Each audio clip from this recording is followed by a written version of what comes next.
Ես հիմա էլ եմ պատրաստ հասկանալ քեզ, եթե դու թույլ տաս, բայց քո մեջ սուտն ու վախը այնքան շատ է, որ դու չես կարողանում։ Ու երևի ավելի լավ է, որ չես խոսում, որովհետև կարող է դու անցյալում ունես բան ես արել, որ ես ավելին հիասթափվեմ։ Որ պահին մոտեցար այդ ընտանիքին, իմացի այդ պահից էլ ազատության երես չես տեսնելու, ես էլ գործնելու բան չունեմ։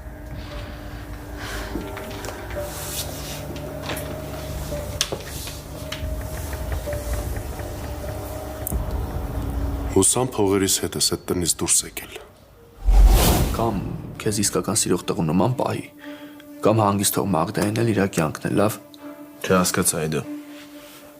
Դու ինչ-որ բան գիտես։ Մագդան ինչ-որ բան քեզ ասել է, գիտես ով է։ Կարեն, խնդրում եմ, կներես ինձ։ Ես հասկանում եմ, ինձ իրոք սխալ եմ քո հանդեպ պահել։ Եթե հնարավոր է, արի նորից հանդիպենք, խոսենք իրար հետ։